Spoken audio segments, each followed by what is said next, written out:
છેલ્લા 3 વર્ષ થયા ઓનલાઈન પ્લેટફોર્મ ઉપર મારા ગાંઠિયા મારી કોઈ પણ પ્રોડક્ટ નથી વેચતો. સ્વિગી અને ઝોમેટોમાં મેં સામેથી બંધ કરી દીધું. મેં જે તકલીફ અને દુઃખ અને જે હેરાન થયો છું, બરાબર, એવું તો કદાચ ભગવાન કોઈને ના હેરાન કરવા દે. અહીંયા આ પરિસ્થિતિમાંથી માણસ 100% પીછેહટ કરી લે, ભાગી જાય પાછા ગામડે. અહીંયા કેમ રહેવું? कभी कभी आजकल के युद्ध में तो क्या बोलते हैं मालूम है, I am confused what to do in career में क्या करना चाहिए और मेरे अंदर क्या स्किल है, क्या पैशन है. पटेल साहब से एक बहुत इंपॉर्टेंट लेसन है, स्किल पैशन सब टेम्पररी. 40-50% જેવું અત્યારે બધું મારું મશીનરી ઉપર કામ થાય. यानी 50% इज मशीनरी ऑटोमेटेड. लोगों को पहले बताइए कितने आदमी डायरेक्टली इनडायरेक्टली आपके पास काम करते हैं? મારી પાસે અત્યારે લગભગ 400 જણાનો સ્ટાફ છે. ये पॉडकास्ट हर किसी को सुनना चाहिए जो ये कंप्लेन करता है कि सर आदमी मिलता नहीं है, बहुत तकलीफ है. भाई आदमी में नहीं, आपके पॉलिसी, आपके माइंडसेट, आपके सपने में तकलीफ है.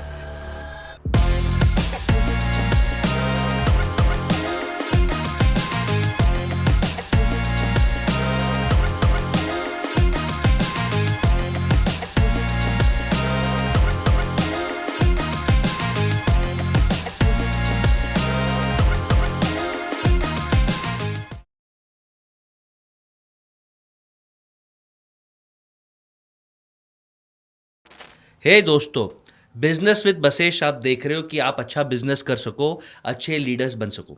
और खास करके मुझे बहुत प्रश्न आता है कि सर हम पढ़े लिखे नहीं है, सर हमारे पास पैसे नहीं है, सर फ्रेंड फैमिलीज में से कोई भी नहीं है, हमारे पास कुछ भी गाइडेंस नहीं है. तो आज एक स्पेशल पॉडकास्ट ला रहा हूँ in collaboration with one of the best software retail companies वैसी, जो थीम ला रहे हैं रीजन का राजा. और एक ऐसे खिलाड़ी को ला रहा हूँ जिसने 0 रुपीज में बिजनेस स्टार्ट किया, जो इनफैक्ट 12वीं फेल है, जिनको इंग्लिश बोलना नहीं आता और कोई फ्रेंड नहीं, कोई फैमिली नहीं, सिर्फ मन में सपना था, दिल में जज्बा था और एक विश्वास था कि हम बड़ा करेंगे. और आज जेन्युइनली वो बड़ा बिजनेस कर रहे हैं. सो बिजनेस विद बसेश और रीजन के राजा में मैं स्पेशल इन्वाइट करता हूं मनदीप पटेल जी का. मनदीप जी, welcome to business with Basesh. ભાઈ. यस मनदीप जी, बहुत इंटरेस्टिंग है कि आप बहुत फेमस हो. इस्कॉन घाटियावाला आप फेमस जाने जाते हो, खास करके जूनागढ़ वाला. ओके, तो पहले हम मनदीप जी, हमारा फॉर्मेट होता है TCS. पहले हम कुछ ट्रेंड्स के बारे में बात करेंगे. एक बेसिक स्टैट्स लोगों को बोल दूं कि हमारे सामने जो इंसान बैठा है, मैंने ऑलरेडी बोल दिया 12वीं फेल है, लेकिन प्रैक्टिकल ग्राउंड हसलर है. ओके, और ये स्टोरी भी हम आगे रिवील करेंगे कि कैसे आपने एक छोटे से हाथ गाड़ी से, एक फेरी वाले, एक लारी लगा के बिजनेस स्टार्ट किया. और आज हमारे मोटा मोटी मैं मानता हूँ 14 आउटलेट्स है, 14 सेल्फ आउटलेट्स है. दिन के मोटा मोटी 20 से 25 हज़ार एवरेज बिल्स बनते हैं और फेस्टिव सीजन में 50,000 बिल्स भी बनते हैं. तो ये आपसे मैं पूछना चाहूँगा कि भाई रिटेल का भविष्य कैसा है? બસેશભાઈ, રિટેલનું ભવિષ્ય એમાંય અમે તો ખાણીપીણી લાઈનમાં છે, બિલકુલ. એટલે અમારે તો ક્યાંય પાછું વળીને જોવાનું જ નથી ક્યારેય. हाँ, સારી વસ્તુ આપી છે, ખાણીપીણી લાઈનમાં છે, એટલે અમારું ભવિષ્ય તો તમે સમજો છો, બહુ સારું છે આવનારા સમયમાં. देखो क्या सुंदर आंसर दिया मनदीप भाई ने कि फ्यूचर ब्राइट है और ये एटीट्यूड ही सक्सेसफुल लोगों को बनाता है. बट मनदीप भाई, आपके लिए नहीं, ओवरऑल आप देखो, मैं कुछ स्टैटिस्टिक्स दूंगा आपको ओके. कि लास्ट 3-4 साल में 2 लाख 3 लाख छोटे मोटे किराने के स्टोर्स बंद हुए. हम जनरल ट्रेंड्स की बात कर रहे हैं. लास्ट 3 साल में 1 लाख से ज़्यादा मोबाइल फ़ोन स्टोर्स बंद हुए, फ्लिपकार्ट के कारण, क्विक कॉमर्स के कारण, कंपटीशन के कारण. तो आपको लगता है कि आपका तो माइंडसेट है, आपका तो हमें दिखता है बिजनेस मॉडल अच्छा है, बट क्या एक साधारण रिटेलर, मोबाइल फ़ोन स्टोर वाला, कपड़े वाला भी बेचारा डर गया है, ज़ूडियो खुल रहा है, मोटा भाई शीन को ला रहा है, तो in general quick commerce, e commerce, brand, chain stores, Tatas, Birlas, Ambanis के सामने एक रिटेलर, आपको लगता है फ्यूचर है? 100% બક્ષેશભાઈ, ફ્યુચર 100% છે. તમે એવું કીધું કે કરિયાણાની દુકાનો ઘણી બધી બંધ થઈ ગઈ, મોબાઈલની દુકાનો બંધ થઈ ગઈ. જી. અમારું થોડુંક અલગ છે. તમે મને એવું કહો છો કે આ દિશાનું બધું બંધ થયું. છેલ્લા 3 વર્ષ થયા ઓનલાઈન પ્લેટફોર્મ ઉપર મારા ગાંઠિયા મારી કોઈ પણ પ્રોડક્ટ નથી વેચતો હું. સ્વિગી અને ઝોમેટોમાં મેં સામેથી બંધ કરી દીધું. વાવ. એનું કારણ છે પહોંચાતું નહોતું, બરાબર. આજે હવે રવિવારના દિવસે કે ફેસ્ટિવલના દિવસે ગરાગી જેટલી હોય કે અમારા જે રેગ્યુલર કસ્ટમરો હોય એ જ લાઇનમાં ઊભા હોય, એમાં સ્વિગીના અને ઝોમેટોના રાઇડરો આવીને 10-15 લોકો એ ઊભા હોય, તો આખું ડિસ્ટર્બ થઈ જતું હતું. મજા નહોતી આવતી કે ભાઈ એટલી બધી ઓવર ગરાગી, એટલે અમે સ્વિગી અને ઝોમેટો છેલ્લા 3 વર્ષથી આ બંધ કરી દીધું છે. ओके તો અમારે ક્યાં ડરવાની જરૂર છે? ગમે એટલું ઓનલાઈન હરીફાઈ આવે કે કોઈ ટૂંકમાં ડરવાની જરૂર નથી ને. यानी मनदीप पटेल साहब का एक ही क्लियर कहना है, अगर आपके प्रोडक्ट सर्विस में दम है और आपके कस्टमर्स अगर आपको प्यार करते हैं तो कितने भी स्विगी जोमेटो ऑनलाइन को आने दो, अपना धंधा चलेगा. 100%. स्पेशल इंट्रोड्यूस करूंगा हमारे वैसी के सीईओ धर्मेंद्र आहूजा का. धर्मेंद्र साहब, आपका भी टेक लेता हूँ मैं, हर बार आपको पूछूंगा जी रिटेल का फ्यूचर क्या लगता है आपको? देखो, मैं तो हमेशा यही बोलता हूँ, इसीलिए हमने जो सीरीज स्टार्ट किया रीजन का राजा, रीजन का? हमेशा आप फोकस करो, चाहे आप रेस्टोरेंट लाइन में हो, चाहे आप रिटेल लाइन में हो, आप उस एरिया में अपने बेस्ट कैसे दे सकते हैं, आप अपने कस्टमर को कैसे ज़्यादा से ज़्यादा सर्विस अच्छी दे सकते हैं, कैसे आप कन्वीनियंसी दे सकते हैं, कैसे फ्लेक्सिबिलिटी दे सकते हैं, कैसे अच्छे क्वालिटी दे सकते हैं. तो अगर ये सब चीज़ों को साथ में लेके चलेंगे तो आपको ऑनलाइन क्विक कॉमर्स से कुछ भी आपको फ़र्क नहीं पड़ेगा. आप खुद अपने रीजन के बेस्ट टू बेस्ट राजा बन सकते हो. बढ़िया बढ़िया. और इसके लिए आप देख सकते हैं आपके सामने मनदीप भाई है, इंग्लिश नहीं बोल सकते, वो उन्होंने मेरे को क्लियरली बोल दिया, सर मैं गुजरात में बिजनेस करता हूँ, मैं गुजराती में बोलूँगा, आप अपने ऑडियंस को सबटाइटल्स दे देना, ट्रांसलेट कर देना. और मैं ये रिस्पेक्ट करता हूँ कि ये हमारा कॉन्फिडेंस है कि हम जो है, हमारे पास जो ताकत है उसके बलबूते पे डेली 25,000 कस्टमर्स को सर्व करना बढ़िया है. अब हम इंडस्ट्री ट्रेंड्स के बारे में और पूछेंगे. आपको लगता है 2014 से 2014 के बाद देश का भला हुआ है? आपको लगता है? 100%. 2-3 પોઈન્ટ્સ, કોઈ ઓબ્ઝર્વેશન? ઘણી બધી વસ્તુમાં સારું થયું છે. હા, બરાબર. હવે દેશમાં તો ઘણી બધી વસ્તુનું સારું થયું છે, પણ અમારા જેવા જે અભણ વ્યક્તિઓ ગામડેથી એનું સપનું કાંઈક નાના મોટું લઈને કોઈ પણ લાઈનમાં આવે છે, એ લોકોને પણ સારા એવા પ્લેટફોર્મ મળે છે. अच्छा. तो તો आप 100% સારું થયું છે બધે. तो आपको लगता है कि 2014 के बाद मोदी गवर्नमेंट ने बहुत मेहनत किया है? वैसे तो मोदी जी गुजरात के सॉफ्ट कॉर्नर रखते हैं, गुजरात में भी वो 2 time 3 time I think CM थे यहाँ पे, और उन्होंने यहाँ पे आई थिंक अर्थक्वेक के बाद 2001-2 के बाद उन्होंने सीएम की कुर्सी ली, तो ऑलमोस्ट 13-14 ईयर्स 3 टर्म्स यहाँ पे वो सीएम थे. धर्मेंद्र भाई, आपका क्या व्यू है 2014 Modi for retail? Do you think अच्छा हुआ है? कुछ चैलेंजेस आए? देखो, काफ़ी प्रोस कॉन्स हैं. जो लोग टेक्नोलॉजी के साथ रहे हैं उनको काफ़ी बेनिफिट हुआ है. जी अभी ऐसा हो गया है कि अगर टेक्नोलॉजी है तो ट्रांसफॉर्मेशन है. बिल्कुल. ओके, अगर कोई बिजनेसेस ऐसा सोच रहा है कि मेरे को अभी 2025 में विदाउट टेक्नोलॉजी मेरे को आगे बढ़ना है, तो अभी नेक्स्ट टू इम्पॉसिबल हो गया. आपको अपना डेटा रीड करना पड़ेगा, आपको अपना कस्टमर समझना पड़ेगा, बिहेवियर समझना पड़ेगा सबका. तो मेरे को ये लगता है कि 24 के बाद टेक्नोलॉजी ट्रांसफॉर्मेशन काफ़ी हुआ है इंडिया के अंदर, और वो बहुत आगे है, मतलब 2x 3x स्पीड से अदर कंट्रीज से आगे बढ़ रहा है. ओके, तो ये एक सबसे बड़ा बेनिफिट मेरे को दिख रहा है. श्योर. और आपको क्या लगता है कि मोदी गवर्नमेंट और जो हमारी करंट पॉलिसीज है, क्या वो छोटे माइक्रो एंटरप्रेन्योर्स के लिए या माइक्रो स्टार्टअप्स, आईआईटी आईएम्स की बात नहीं करो धर्मेंद्र भाई, क्या उनके लिए फेयर है? क्या उनके पास चांस है? जी, आप देखें तो कितनी सारी स्टार्टअप स्कीम्स हैं आपके पास. DPIIT का अगर रजिस्ट्रेशन है, स्टार्टअप इंडिया सर्टिफिकेट, हाँ, स्टार्टअप इंडिया सर्टिफिकेट्स है, तो आपको प्रॉफिट के ऊपर आपको कुछ भी टैक्स देना नहीं 3 पड़ता. साल कोई टैक्स नहीं है? 10 साल तक. नहीं, 10 साल में 10 साल तक हमने खुद ने अच्छा, यूज किया है? हाँ, लेके रखा हुआ है. सो 10 साल तक आपको प्रॉफिट पे कुछ टैक्स नहीं देना. ओह, इसके अलावा आपके पास डिजिटल प्लेटफॉर्म्स बहुत Yes. सारे हैं yes. कि आप उस पर जाके रजिस्टर कीजिए. गवर्नमेंट के जाके प्लेटफॉर्म्स हैं, सब्सिडी, इवन आप टेक्नोलॉजी भी इम्प्लीमेंट करते हो तो उसका भी सब्सिडी गवर्नमेंट देता है. तो ये गवर्नमेंट मेहनत कर रहा है. जी जी, डेफिनेटली.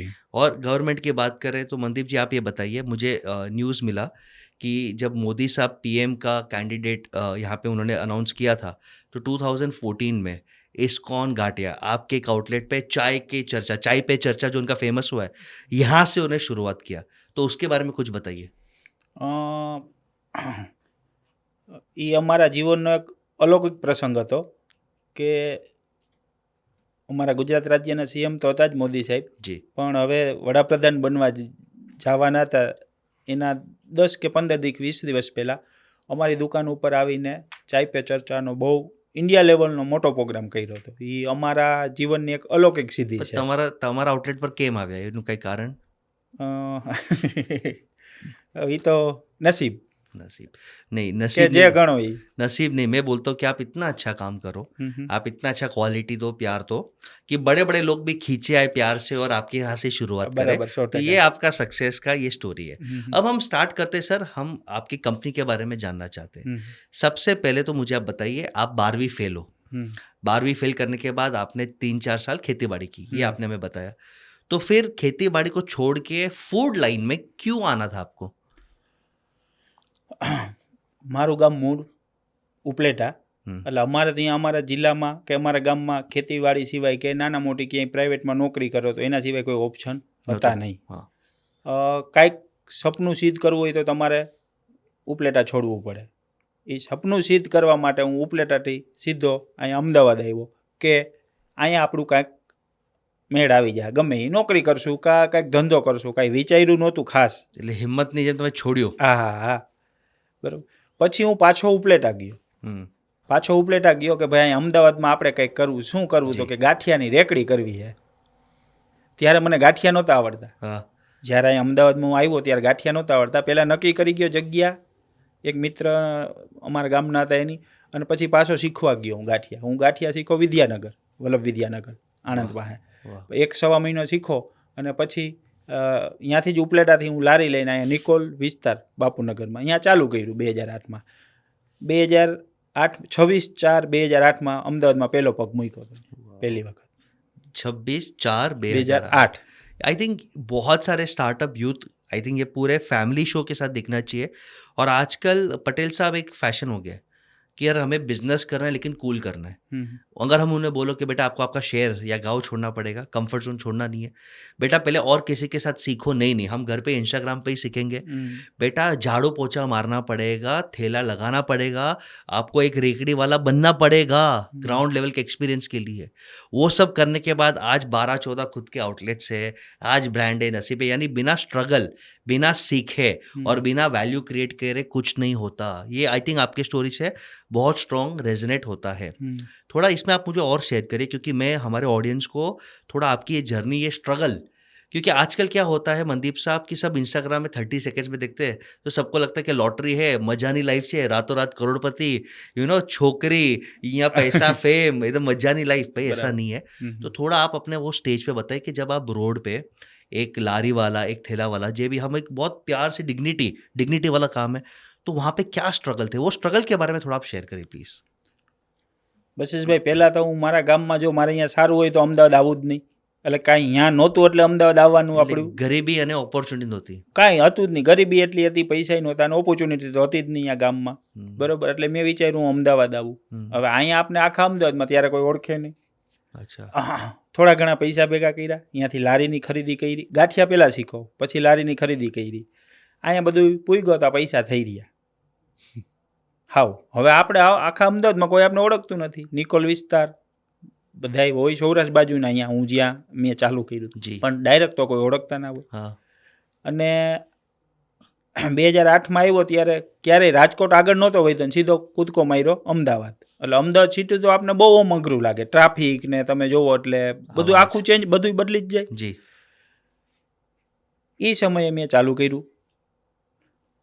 ચાલુ કરવું તો પૈસા ખાલી થઈ ગયા. હવે માલ બધો ક્યાંથી લેવો? તેલ છે, બેસન છે, કે અમારા ધંધામાં જે આવતું હોય. પછી ગમે એમ કરીને મિત્રો પાસેથી સગાવાળા નાના મોટા કોન્ટેક્ટ કરીને ઓછી ઉધારા કરીને આપણે સ્ટાર્ટ કરેલું છે. પણ જ્યારે ચાલુ કર્યું ત્યારે આપણી પાસે 1 રૂપિયો નહોતો.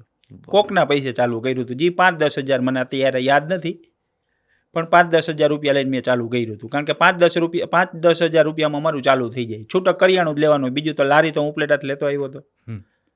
એટલે એના માટે મારો જે સ્ટ્રગલ પીરિયડ હતો એ ઓમ સમયગાળો 1.5-2 વર્ષનો હતો. 2 વર્ષ? હા.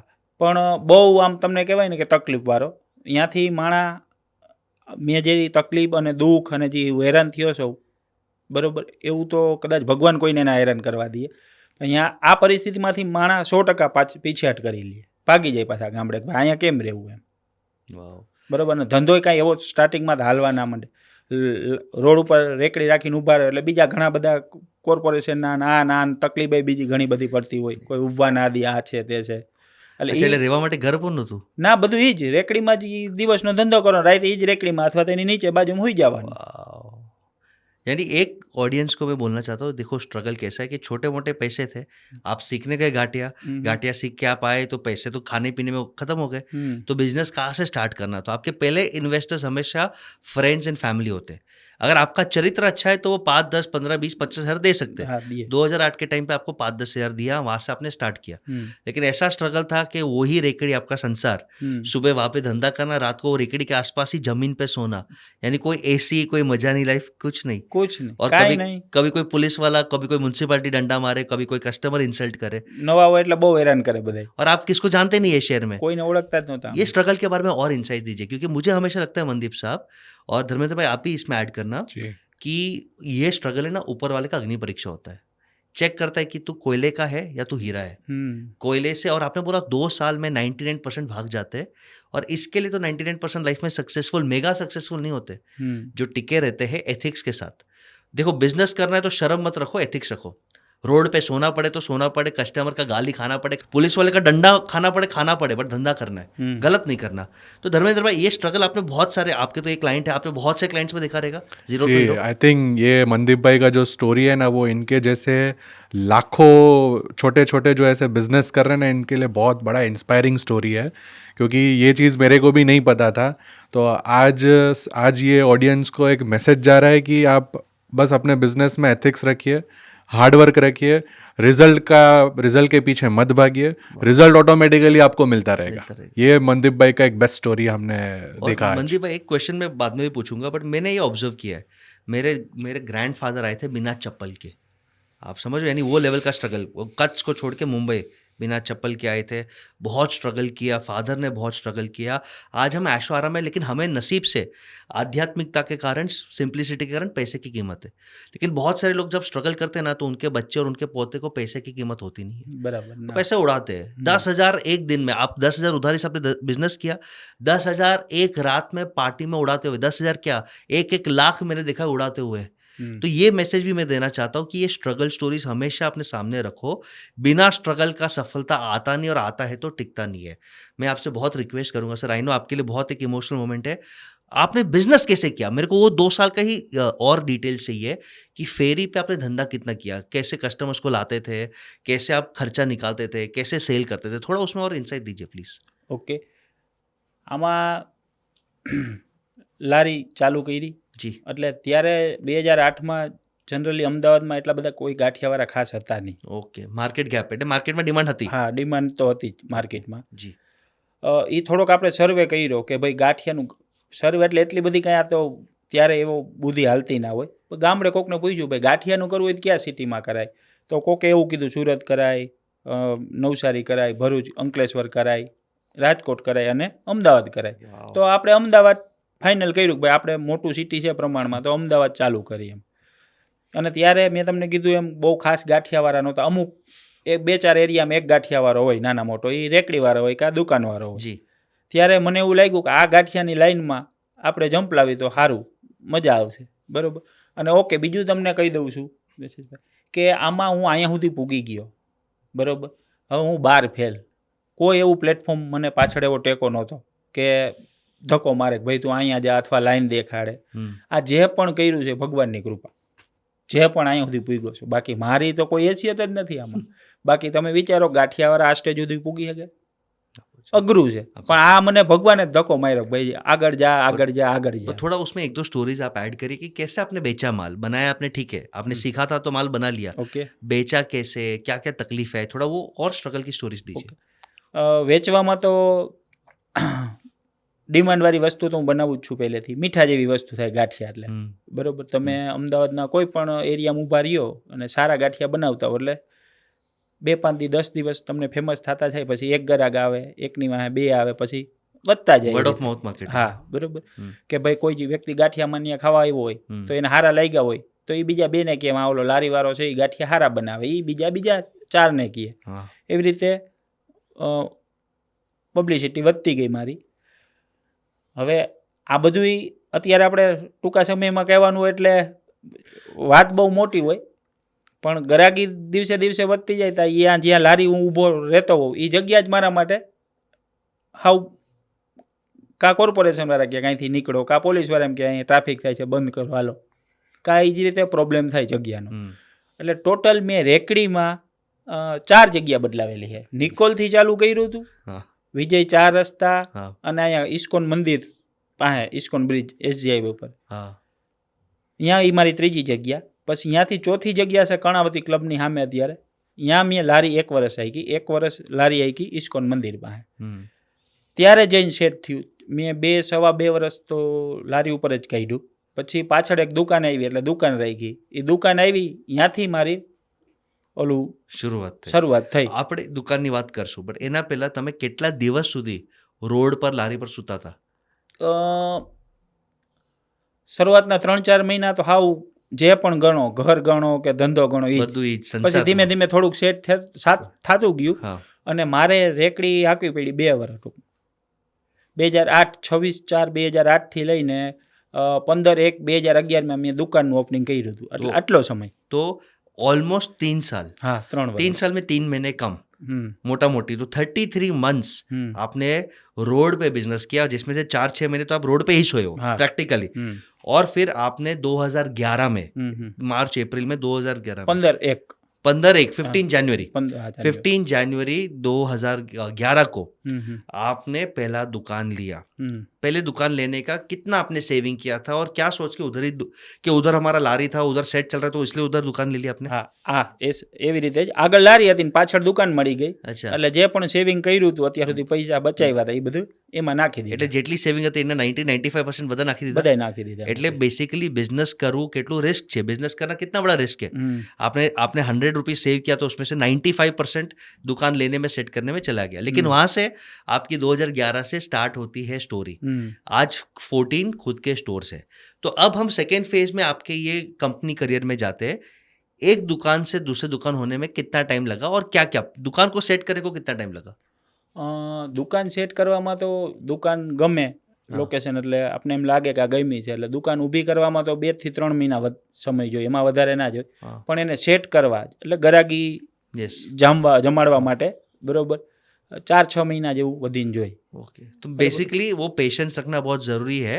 6 मंथ्स, हम्म। 6 मंथ्स आपको लगा है. અલગ અલગ ટાઈમો કોકમાં 3 મહિના થાય, 6 મહિના હા, થાય, ઠીક વર્ષ છે. દિવસ થાય એવી રીતે Yes. એમ. અને એક દુકાનથી બીજે દુકાન કરવા માટે કેટલો ટાઈમ ગયો? એક દુકાન 1 વર્ષ થયું હતું, બીજી દુકાન કરી એમાં વચ્ચે 1 વર્ષનો ગેપ હતો. 1 वर्ष. तो हाँ। 1 वर्ष તમે પોતે दुकान पर बेचता था. હા अभी एक क्वेश्चन है धर्मेंद्र भाई, ये क्वेश्चन मैं आपको भी पूछूंगा. जी। जब आपने बिजनेस स्टार्ट किया आपका वैसी का, कितने सैटरडे संडेज ऑफ लिए, कितने पेड लीव्स लिए, कितने वेकेशंस लिए, कितने आपने स्पा सेशंस लिए? वो पहले 3-4 साल के आप बताइए. इनका तो मुझे मालूम है, आपका बताइए. स्पा सेशंस तो क्या होता था वो पता ही नहीं है. पर आई थिंक जो हम बोलते हैं गुजरात में और बिजनेसेस में जब भी स्टार्ट करते हो तो पहले 1000 days are most important, Yes. जिसमें आई थिंक मनदीप भाई ने जो हासिल किया है वो एक मार्केट गैप को आइडेंटिफाई किया है. बिल्कुल, क्योंकि मैं खुद सौराष्ट्र से हूँ, बिल्कुल. मेरे को अगर अच्छा गाठिया खाना है तो कहाँ मिलेगा, हम्म, राइट? मैं कहाँ जाऊँगा, सीधा इस्कॉन गाठिया. तो वो 2008 में जैसे हमारे जैसे काफ़ी माइग्रेंट्स होंगे जो सौराष्ट्र से गुजरात अहमदाबाद में Yes. माइग्रेट हुए होंगे, Yes. ओके, और उनको एक ऑथेंटिकेट फूड चाहिए, तो उन्होंने एक मार्केट गैप आइडेंटिफाई किया. दूसरा, जैसे आपने पूछा कि कितने दिन कितने साल आपको लग गए, तो एज अ बिजनेस ओनर हम कभी ये नहीं देखते कि भाई हमने कितना टाइम बिजनेस को दिया और कितना टाइम हमने घर पे दिया, राइट? हमारा 24/7 सब कुछ बिजनेस ही है. बिल्कुल. तो आई थिंक मनदीप भाई ने भी वही अचीव किया है कि वो बिजनेस को अपना सब कुछ दे दिया, बिल्कुल. राइट? अच्छा मनदीप भाई, इसमें मेरा एक क्वेश्चन था कि आपका जो इस्कॉन गाठिया है वो डे 1 से वही नाम है या फिर ये नाम आपको कहाँ से हाँ, मिला? नाम कहाँ से मिला? ઓ સારો પ્રશ્ન પૂછ્યો ધર્મેન્દ્રભાઈ તમે. એસજી હાઈવે ઉપર ઇસ્કોન મંદિરની આગળ અત્યારે જે ઇસ્કોન 4 રસ્તા છે અહીંયા પાછળ ઇસ્કોન મંદિર હતું બરોબર. શું નામ રાખવું કે કંઈ ખબર નહોતી પડતી. हम्म, તો એક ભાઈ કે ઇસ્કોન મંદિર છે ને તો એ કે ઇસ્કોન ગાંઠિયા રાખી દો ને, કે અહીંયા ઉપતા એટલે અમે ઇસ્કોન ગાંઠિયા નામ રાખ્યું. ઇસ્કોન મંદિર પાસે ને ઇસ્કોન 4 રસ્તા કહેવાતા એટલે. પણ ત્યારે હું નામ રાખું એ તો કંઈ ખબર નહોતી પડતી. હાલો હું કોઈ ઇસ્કોન રાખી. यानी आपके कर्म से ही नाम हो गया. हम्म। लोग बोलते कि तो आप इस्कॉन के पास हो, और इस्कॉन वाले ने अलाउ किया, ऑब्जेक्शन नहीं लिया कि आप इस्कॉन नाम क्यों यूज આ करें? એ થોડુંક તકલીફવાળું છે. छे હા तो भाई इस्कॉन माटे प्रसादी चालू है नाको सॉल्व થશે. एक बहुत इंटरेस्टिंग पॉइंट है कि कभी कभी आजकल के यूथ धर्मेंद्र क्या बोलते हैं मालूम है, I am confuse what to do in career, career में क्या करना चाहिए और मेरे अंदर क्या स्किल है, क्या पैशन है। पटेल साहब से एक बहुत इंपॉर्टेंट लेसन है, जी स्किल पैशन सब टेम्पररी, पहले स्ट्रगल करो और मार्केट में गैप ढूंढो, सीखो।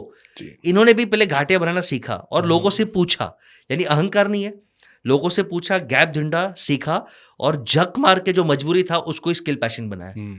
तो ये लाइफ की सबसे बड़ी लेसन है, इतना कंफ्यूज मत रहो, एसी से बाहर निकलो और अपने स्किल पैशन को छोड़ के लर्निंग और मार्केट गैप्स आइडेंटिफाई करो। पटेल साहब, હવે एक क्वेश्चन તમને पूछूं, एक क्वेश्चन मुझे आपको पूछना है। आपने 2.5 साल रेकड़ी पे निकाला, फिर 1 साल पहले दुकान पे निकाला, 1 साल के बाद 2 दुकान हुए, फिर 2 से 4 दुकान, 4 से 14 दुकान में क्या कितना टाइम लगा? अंदाज से खाली एक टाइमलाइन दे दीजिए। અત્યાર સુધી હજી અવિરત ચાલુ જ છે. हम्म, એક દુકાન 15/1/2011 ચાલુ કરી, પહેલી દુકાન हाँ, જે અમારી જે મેન દુકાન હતી. हम्म, પછી છેલ્લે હમણાં 8 મહિના પહેલા हम्म। 14મું આઉટલેટ ખોલ્યું. એટલે હવે अभी आपका एसओपी एकदम सेट हो गया रहेगा। तो पहले आपको 1-1.5 साल लगता था एक आउटलेट खोलने को, अभी हर 6 महीने 8 महीने पे आप एक एक दुकान खोल रहे हो और ये सब दुकान सेल्फ है, या तो रेंट पे है या तो ओन प्रॉपर्टी पे रहेंगे, फ्रेंचाइजीज नहीं है, हम उसको बाद में कवर करेंगे। एक क्वेश्चन आता है सर, एक दुकान मैनेज करना ईजी है क्योंकि आप खुद खड़े हो, 2 दुकान भी ठीक ठाक है, एक दिन इधर चले जाओ इधर चले जाओ, क्योंकि आपका कोई भाई नहीं है, पापा नहीं है बिजनेस में, कोई भी नहीं है, कोई खास दोस्त भी नहीं है।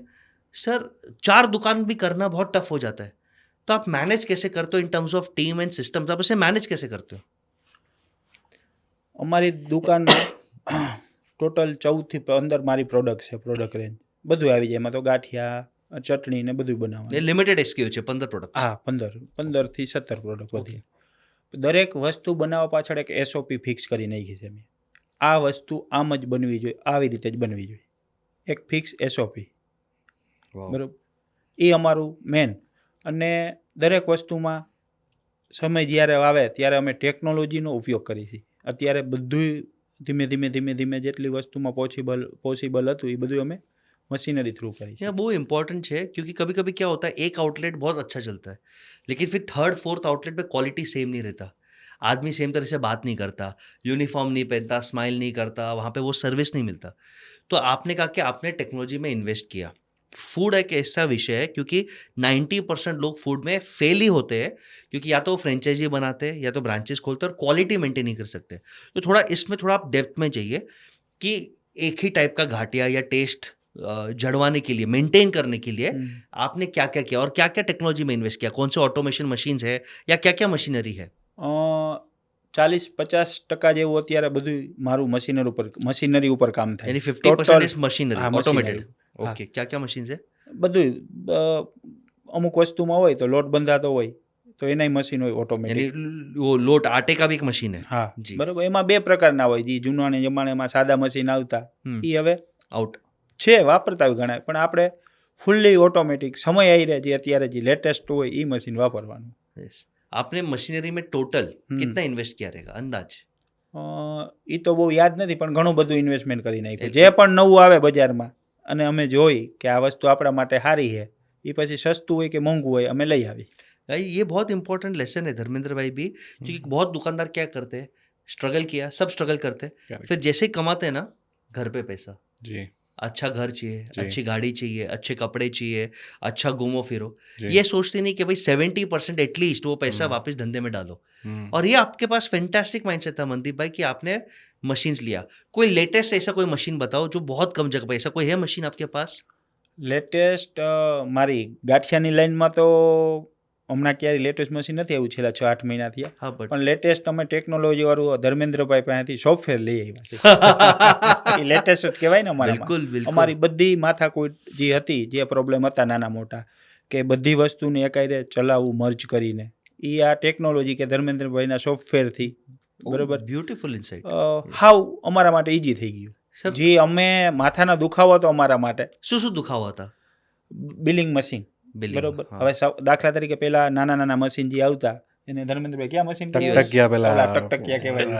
टकटकिया मशीन આજી કહેવાતા ભાઈ, એ મશીન હતા. હવે એને બધાને એક જગ્યાએ ઓફિસમાં મર્જ તો કરવાનો એનો હિસાબ डेटा, हाँ ડેટા બરોબર. એ પહેલાં નહોતું થતું. પછી મને એમ થયું કે આમાં આપણે સમયરે નથી ચાલતા, એટલે છેલ્લે હમણાં SERPનું બહુ સારું એવું કસ્ટમાઇઝ કરીને અમે સોફ્ટવેર લોન્ચ કર્યું આ ધર્મેન્દ્રભાઈનું. वाह તો એનાથી અમારું કામ એકદમ ઈઝી થઈ ગયું, હાવ ફ્રી થઈ आपने ગયા आज सॉफ्टवेयर में डिटेल जैसे धर्मेंद्र भाई आपको ये डिटेल देने पड़ेंगे जी। लेकिन पहले અમે. लोगों को पहले बताइए कितने आदमी डायरेक्टली इनडायरेक्टली आपके पास काम करते हैं? અ, મારી પાસે અત્યારે લગભગ 400 જણાનો સ્ટાફ છે. 400 आदमी मैनेज करना 12वीं फेल होके इंग्लिश न जान के कोई फ्रेंड फैमिली कुछ नहीं सोल सीईओ सोल खड़ा आपने अकेले किया ऑफ कोर्स अब मैनेजर्स रहेंगे हाँ. डिपार्टमेंट हेड्स रहेंगे वो तो टीम आपने बनाया आपने आपके कट्टा पास बनाए હમ, હમ, अगर 12वीं फेल इंसान कर सकता है तो आप तो 10-20 जन को तो मैनेज कर ही सकते हो. હમ. सर एक चीज मैं आपको पूछना चाहूंगा फिर हम फूड के ऊपर वापस आएंगे. सर लोग रोते आदमी मिलता नहीं आप 400 आदमी को लाते कहाँ से हो मेंटेन कैसे करते हो? आजकल लोगों को रिटेल में खास करके सैटरडे संडे काम नहीं करना 12 घंटा काम नहीं करना खड़ा रहना नहीं ऐसे लोगों का कंप्लेंट है रिटेल में 400 आदमी लाते कहाँ से हो और उनको टिकाते कैसे हो? પ્રશેષભાઈ તમને એમનો જવાબ એ હું આપીશ કે આપણે શરૂઆતથી ક્યાંય પરથી આવ્યા નાનો નાનો ધંધો શરૂઆતમાં ચાલુ કર્યો હોય. जी અમારા જ્યાં આઉટલેટ હોય અહીંયા બાજુમાં ડોમિનોઝ હોય, મેકડી હોય, KFC હોય કે એવા આઉટલેટ ઘણી વખત जी હોય. ब्रांडेड हाँ તો અમારે તો વેપારી એકબીજા હારે દુકાનમાં જવાના સંબંધ હોય એટલે હું એની દુકાનમાં જાઉં એના જે મેન મેનેજર હોય એને મળું કે ભાઈ તમારે દિવાળી આવી અથવા હાઈતમ આઈટમ આવી અથવા હોળી આવી તો કોઈ માણસો ઘટે છે? તો કે ના અમારે તો કોઈ દી નથી ઓછા પડતા માણસો. તો મને ત્યારે વિચાર આવ્યો કે આ પાન ઇન્ડિયા આખા વર્લ્ડમાં આ બ્રાન્ડ ધંધો કરે છે બરોબર, તો આ લોકોને ક્યારે માણસો કેમ ઓછા નથી પડતા? क्या ब्रिलियंट क्वेश्चन બરોબર, આપણે કેમ ભાઈ માણસો ઓછા પડે છે? બરોબર, ઘણી વખત એવું બને પ્રશેષભાઈ કે એના કરતાં આપણે પગારે ઊંચા દઈએ છીએ हाँ પ્લસ ખાવું પીવું રહેવું બધું આપે છે એક્સ્ટ્રા. राइट એ ઇન્ટરનેશનલ બ્રાન્ડ હોય તો એ રહેવાનું ને જમવાનું ના આપતી હોય તો આપણે બધું આપી તો આપણી અહીંયા કેમ માણસો નથી ટકતા? તહેવાર આવે ખાસ ત્યારે કેમ ઓછા થઈ જાય છે? જેમ કે દિવાળી છે, હાઈતમ આઈટમ છે, હોળી છે, એ રીતે એની પોલિસી લીધી આપણે. ત્યાં થોડુંક શીખા આપણે કે ભાઈ તમારે ત્યાં કેમ માણસો ટકે છે. वाह એ પોલિસી ઉપરથી આપણે કામ એ લોકોની જે ડોમિનોઝ કે મેકડી કે એ લોકોની જે કામ કરવાની રીત હતી એ રીત ઉપર આપણે અત્યારે કામ કરીએ છીએ. सुपर्ब सर आई थिंक एक चीज એટલે મારે ક્યારેય માણસો ઘટતા નથી. नहीं આપણે આને ડિસ્કસ કરશું એક Okay. ચીજ સર મનદીપભાઈ ભૂખ હમ કે આપણે જવાનું અને ક્યારે પણ MBA नहीं बनवाનું कि મને બધું આવડે છે હમ मुझे बहुत आता है वो जिस दिन आप MBA बन गए उस दिन आप खत्म हो गए आप जाके आपने इतना हिम्मत रखा हमने तो कभी सोचा ही नहीं कि ये मैकडी ये टाको बेल ये डोमिनोज के पास तो स्टाफ पूरा रहता है હમ और आपने उनकी पॉलिसी स्टडी की હા और ये पॉलिसी से आपने इम्प्लीमेंट किया और आज आप बोल रहे हो आज आपका तो सीजनल बिजनेस है હમ यानी सैटरडे संडे को ज़्यादा गाटियाँ खाएंगे लोग त्योहार पे ज़्यादा खाएंगे आपके पास स्टाफ की कमी नहीं है. तो ये मेरे को लग रहा है कि इनके ओवरऑल समरी अगर हम निकालें तो टेक्नोलॉजी, टीम और टूल्स.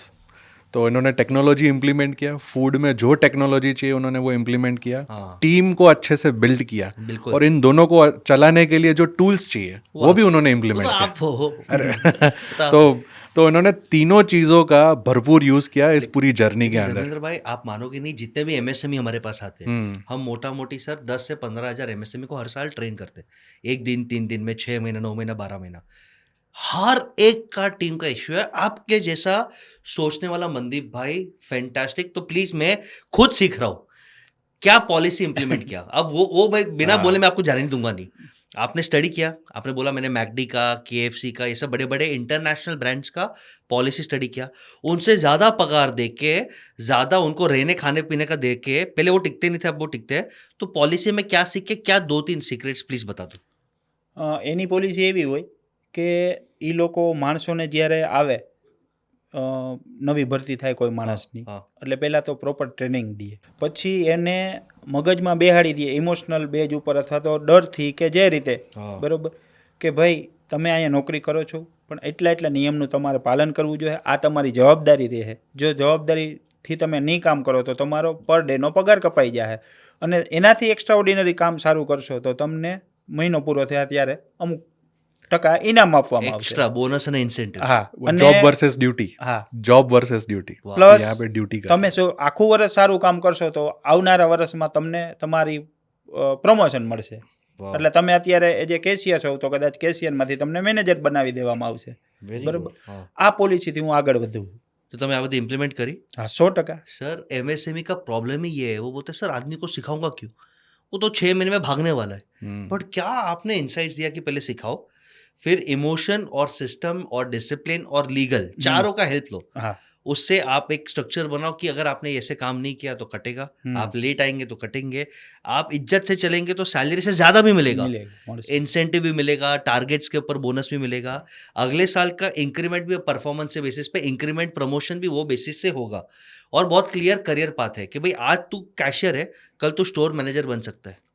ये क्या फेंटा, और ये सब आपने इम्प्लीमेंट किया હા बिना कोई MBA किए हुए। ના એમણે ઓકે મારું પોતાનું અત્યારે ધર્મેન્દ્રભાઈએ જોયેલું છે ટ્રેનિંગ ઇન્સ્ટિટ્યૂટ છે हम्म, 100 કિલોમીટર દૂર બ્રાન્ચ હોય કે 200 કિલોમીટર દૂરની બ્રાન્ચ હોય દરેક વ્યક્તિને એટલે નાના હેલ્પરને બાદ કરતા મેન જે સિનિયર પર્સન હોય हम्म, દરેક પાર્ટમાં જે ગાંઠિયા બનાવતો હોય કે XYZ જે વસ્તુ બનાવતો અને કેસીએ ફરજિયાત મહિનામાં એક વખત હેડક્વાર્ટરમાં ટ્રેનિંગ લેવા આવવું પડે एवरी मंथ। હા મારું પોતાનું ટ્રેનિંગ ઇન્સ્ટિટ્યૂટ यानी आपने ये भी इन्वेस्ट किया है હા कि भाई आदमी ही हमारी कंपनी को चलाने वाले हैं, तो आपने ट्रेनिंग इंस्टीट्यूट खोला है। जब आदमी नया ज्वाइन करता है तो पहले वहाँ पे ओरिएंटेशन होता है, હા और उसके बाद भी वंस अ मंथ उसको रिफ्रेश होने के लिए, जो भी करने के लिए वंस अ मंथ हेडक्वार्टर्स में ट्रेनिंग करने के लिए आना पड़ेगा।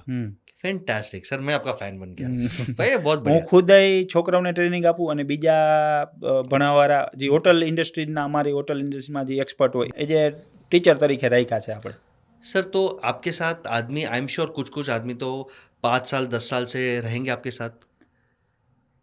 90% મારા એમ્પ્લોય અમે એમ્પ્લોય તો કહીએ જ નહીં બરોબર આજ હું સેટ સૌ તો કોઈને તુકારે ના બોલાવું બરોબર એ ભાઈ તું આ કામ કરીને કેમ ના કહું हाँ એ ખરાબ લાગે એ તમે મોટી મોટી ઇન્ટરનેશનલ બ્રાન્ડનો જ્યારે એની પોલિસી સ્ટડી કરતા હો ત્યારે આ બધું શીખવા મળે તમને रिस्पेक्ट કે નાનો માણા હોય નવો માણા હોય જો તમે એને માનથી બોલાવશો તો એની પાસે બે આઈડિયા છે તમને દેતો જાય સેટ આ કામ આમ નહીં આમ કરી તો એ કે તો આપને શીખવા મળે એની પાસેથી ભલે આ નવો જ આવ્યો હજી 2 દિવસ જ થયા દરેક વ્યક્તિને ફરજિયાત ટ્રેનિંગ આપવાની SOP પ્રમાણે કામ કરે એ રીતે ઇમોશનલ અને તમે કીધું એમ લીગલી બેઝ ઉપર તૈયાર કરવાના પછી જ એને ફિલ્ડ પર ડિપ્લોય કરવાનું।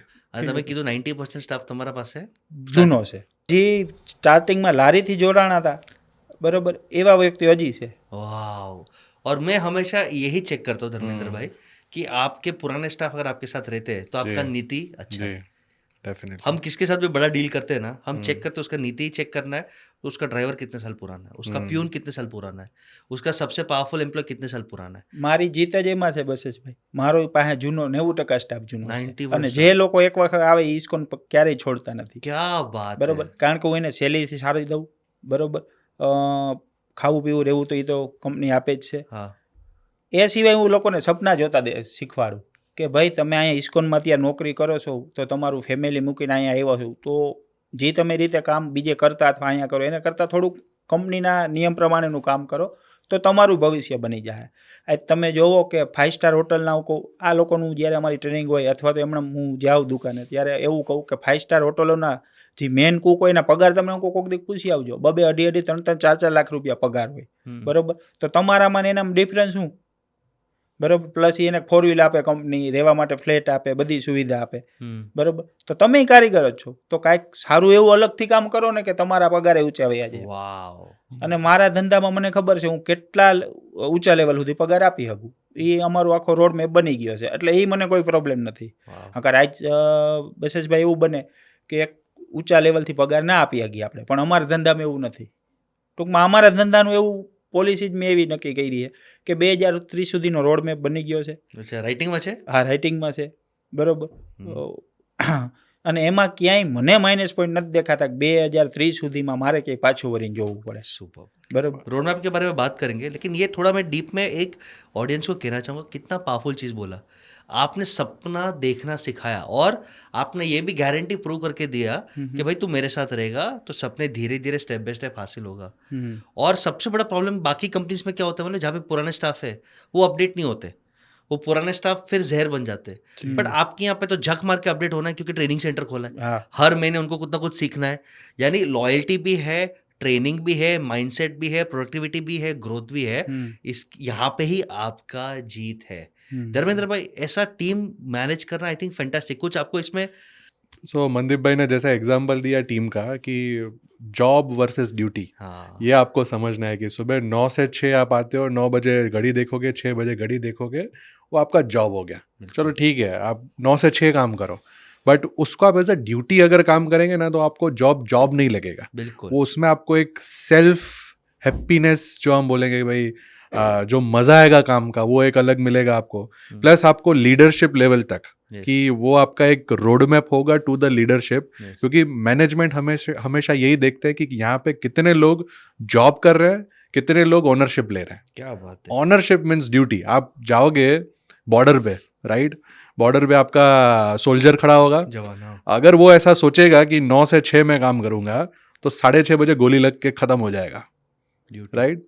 वो वहाँ पे अपना ड्यूटी संभालता है। Duty. और यही चीज़ सारे यूथ को मैं बोलना चाहूँगा कि आप अपने जॉब को जॉब मत समझिए, आप उसको ड्यूटी की तरह काम कीजिए, तो आपको अपनी लाइफ में कुछ अलग ही मज़ा आएगा। राइट। बट धर्मेंद्र भाई, उसके साथ साथ यूथ के साथ साथ मैं सभी एंटरप्रेन्योर्स को भी बोलना चाहूंगा कि आप मनदीप भाई जैसे बनो। हाँ, वो डेफिनेटली। विजन रखो, वो रिस्पेक्ट रखो, फेयर रहो, स्ट्रिक्ट रहो, जी। पॉलिसी रखो, बट उनको भी ग्रोथ दो। ये भी दे रहे, बोनस हाँ, दे रहे हैं, correct. नेक्स्ट ईयर ग्रोथ दे रहे, सपना दे रहे कि करेक्ट। तू भी ताज के शेफ के लेवल का पहुंच सकता है मेरे साथ। ये जी। सपना देना और सिद्ध करना। ये पॉडकास्ट हर किसी को सुनना चाहिए जो ये कंप्लेन करता है कि सर आदमी मिलता नहीं है, बहुत तकलीफ है। भाई आदमी में नहीं, आपके पॉलिसी, आपके माइंडसेट, आपके सपने में तकलीफ है। सर अब एक क्वेश्चन, और ये मेरे को चाहिए। आपने 1,000 करोड़ की बात की, रोड मैप। आपने बोला 2030 का आपके पास राइटिंग में रोड मैप है। आई एम श्योर उसमें आईपीओ वाईपीओ आया रहेगा। वो रोड मैप में क्या क्या है थोड़ा कुछ शेयर करिए। और आपने रोड मैप बनाया कैसे? सर 12th फेल हो, आपने कोई एमबीए वेमबीए नहीं किया, रोड मैप सीखा कहाँ से? તમારા જેવા ભણેલા ગણેલા લોકો પાસેથી। વાહ। મારે બીજું તો ઇસ્કોનમાં કાંઈ કામ ના હોય, નવું નવું શું લેવું બજારમાં, કઈ વસ્તુનો ટ્રેન્ડ છે એ જાણી કે ભાઈ મારા ધંધામાં શું જરૂર છે અત્યારે સમય પ્રમાણે। એવા ભણેલા ગણેલા વ્યક્તિઓ પાસેથી, અમારી ધંધાના, અમારા ખાણીપીણીની લાઈનમાં હોય એવા વ્યક્તિઓ પાસેથી કાંઈક કાંઈક નવું શીખતા રહે। હવે વાત તમને 2030 સુધીના રોડમેપની કરું જી। તો એમાં તમે કીધું એમ ઘણું આઈપીઓ લઈ આવવાની ઈચ્છા છે। અત્યારે હું 14 આઉટલેટ ફ્રેન્ચાઇઝી અમે આપતા નથી, અને આવનારા 2-4 વર્ષ સુધી હજી પ્લાન નથી ફ્રેન્ચાઇઝી આપવાનો, ક્વોલિટી કંટ્રોલ કરવા માટે, ક્વોલિટી કંટ્રોલ કરવા માટે। Yes.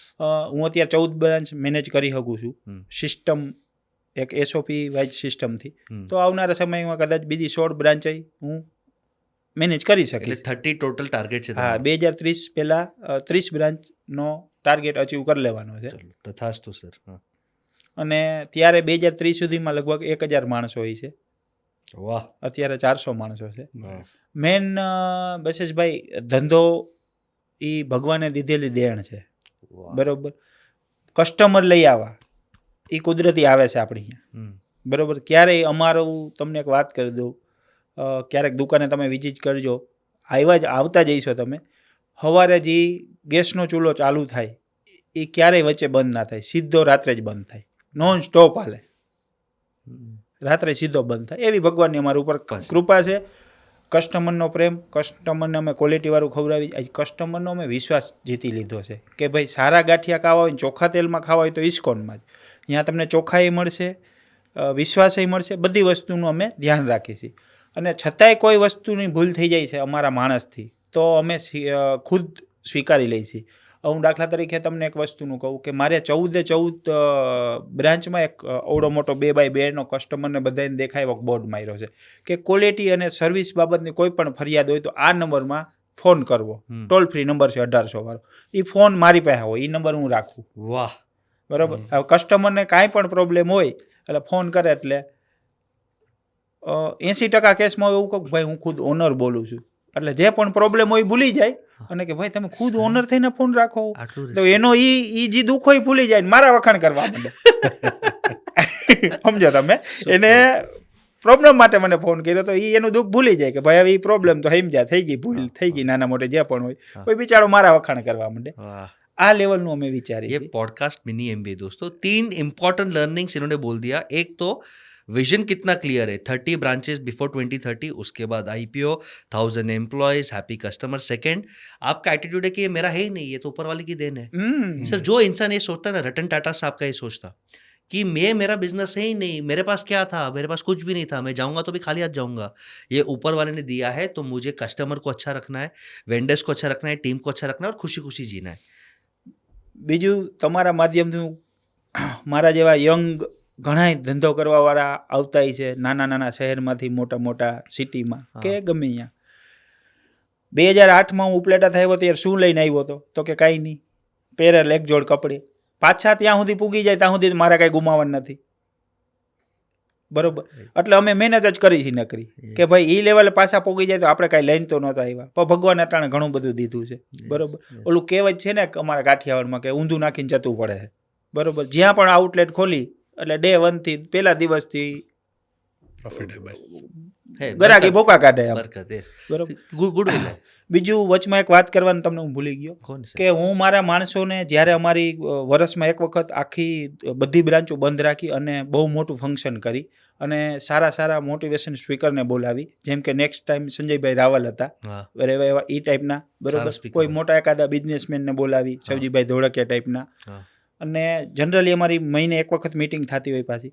તો હું મારા માણસોને એટલું જ કહું, બરોબર, કે ભાઈ તમારા પપ્પા શું કરતા, મોટી ઉંમરનો, અમારે જનરલી મારાથી બધા નાના જ હોય, બરોબર, કે તારા પપ્પા શું કરતા, તો કે મજૂરી અથવા ખેતી કામ અથવા છૂટક મજૂરી જે કોઈ. Right. તું શું કરશો, તો કે હું તમારા ભેગો મજૂરી કરો. તો તારા છોકરાને મજૂરી કરાવવાની છે, તો કે ના, તો કે વ્યવસ્થિત કામ કર સિસ્ટમ મુજબ. તારા છોકરાને જો તારે મજૂરી ના કરાવી હોય તો વ્યવસ્થિત કામ કરવું પડશે. વાહ. હંકર તો તારે અહીંયા એ જ ગધા મજૂરી કરવાની, બીજે ક્યાંક જઈશ તો આ જ કરવાનું છે. તું તારા પપ્પા એ કરતા, તું એ જ કરી અને તારો છોકરો એ જ કરશે. એ તારા છોકરાને ના કરવા દેવું હોય તો અત્યારે સિસ્ટમ મુજબ કામ કરી ઘરની જેમ. Superb. આ એક શબ્દ મારે અત્યારે 400 માણસોમાંથી લગભગ 100-150 જે ઉપર લેવલના હોય, સિનિયર લેવલના, એને મગજમાં બેસી ગયો હોય કે ભાઈ આપણે આપણા છોકરાઓને મજૂરી નથી કરાવી. આ ગાંઠિયાની લાઈનમાં નથી Yes. લઈ આવવા, અને ગાંઠિયાની લાઈનમાં લઈ આવવા હે, બરોબર, તો એ ગાંઠિયા તો નહીં જ બનાવે, મેનેજમેન્ટનું કામ કરશે અથવા તો કેશિયરમાં કે જ્યાં, એટલે બરોબર, ભવિષ્ય સુધારવું હોય તો સિસ્ટમ ફોલો સિસ્ટમ ફોલો કરીને કામ System કરો, follow ઘરની જેમ કરીશ. કામ કરો. અને પટેલ સાહેબ સાથે રહીશ તો પટેલભાઈ ફેર રહેશે અને હા, અમારો ઉદ્ધાર કરશે. બરોબર. અને મારા પગાર દર પણ હું ગામ કરતા ઘણા બહુ એટલે બહુ ઊંચા દઉં છું કે માણસને ખાલી આવે એવું નથી કે આ લોકો મારા ભેગા જે પણ માણસો છે એ ગામડાના છે, અતરિયાર વિસ્તારના, ડુંગર વિસ્તારના, બધા રાજસ્થાન ને યુપી ને બિહાર ને એવી રીતે.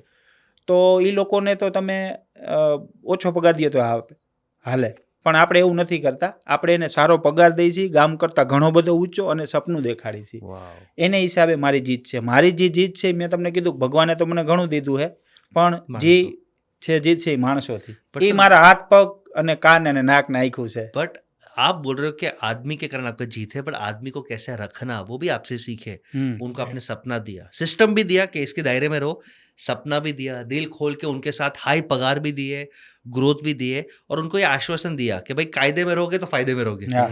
यस, योगी जी का ये. हाँ. और मैं हमेशा कहता हूँ कि जो आदमी नीति से करता है, हार्ड वर्क करता है, स्ट्रिक्ट रहता है, लेकिन नीति से काम करता है, कस्टमर को फेयर वैल्यू, ट्रांसपेरेंसी, ट्रस्ट देता है, उसके हर आउटलेट पे, हर वेंचर में बरकत होता ही है, जो आपने प्रूव किया है. अब सर एक चीज पे हम आते हैं. एक मैं आपको प्रॉमिस करूंगा सर, और आपको भी मुझे प्रॉमिस करना है पॉडकास्ट पे. आपका जब भी आईपीओ निकालने का मन होगा आप मुझे कांटेक्ट करोगे. मैं हर साल 16 से 20 आईपीओ निकालता हूँ. मैं आपके आईपीओ में मेहनत करूंगा सर. मुझे अच्छे लोगों के साथ काम करने की भूख है सर, और मुझे पैसे नहीं चाहिए, बहुत दे रहा है सर, मुझे अच्छे लोगों के साथ काम करना है. મારી જેમ બરાબર બસ. તમારું તો 100% તમારો બસ. કોન્ટેક્ટ કરી डन છે. डन, हम करेंगे, यार- आईपीओ साथ में निकालेंगे. अब और एक क्वेश्चन है सर, बहुत इंपॉर्टेंट है, ये सबको जोड़ के रखने के लिए कम्युनिकेशन कोऑर्डिनेशन चाहिए, जहाँ पे धर्मेंद्र भाई की अब अहम भूमिका आती है. आपने वैसी सॉफ्टवेयर क्यों लिया, कस्टमाइज ERP क्यों बनाया, और क्या क्या उससे होता है, आप उसमें से डैशबोर्ड व्यू, डेटा, थोड़ा वो जर्नी के बारे में प्लीज बताइए पटेल साहब. મેં તમને કીધું એમ કે શનિ રવિ અને વાર તહેવારમાં અમાન્યા ઓર ક્રાઉડ હોય, બહુ બધી ભીડ હોય, यस, બરોબર. હવે 50,000 बिल्स पर હા, डे पर डे पर per डे, day. यानी हर आउटलेट में आप पागल हो जाओगे. 7,000 8,000 कुछ भी नंबर. હવે એ વસ્તુ ત્યાં તો અમારે સેવ થઈ ગઈ, હમ. પણ એને બધાને ભેગું કરીને ઓફિસમાં કંઈક એનાલિસિસ કરવું છે કે ભાઈ આ વસ્તુ કેવી રીતે થઈ, કેટલી વેચાણી, આ એના માટે અમારી પાસે કોઈ ટેકનોલોજી હતી નહીં, નથી. બરોબર. એ દરેક વસ્તુ જે મેનેજમેન્ટની દ્રષ્ટિમાં કે હિસાબની દ્રષ્ટિથી જે વસ્તુ અમને ઉપયોગમાં આવતી હતી એવી અમારી પાસે નહોતી. એટલે અમે વેસી ERPનો કોન્ટેક્ટ કર્યો, ધર્મેન્દ્રભાઈનો કોન્ટેક્ટ કર્યો, હા. અને અત્યારે બધું એક ક્લિક ઉપર મને મળી જાય કે મારે આ દુકાને કેટલો સ્ટોક પડ્યો છે, આ દુકાને કેટલા અત્યારે ગાંઠિયા વેચાણા, અત્યાર સુધીમાં કેટલા કસ્ટમર ખાઈને ગયા, નાસ્તો કરીને ગયા, એ દરેક વસ્તુ મને ઓફિસમાં બેઠા બેઠા દેખાય.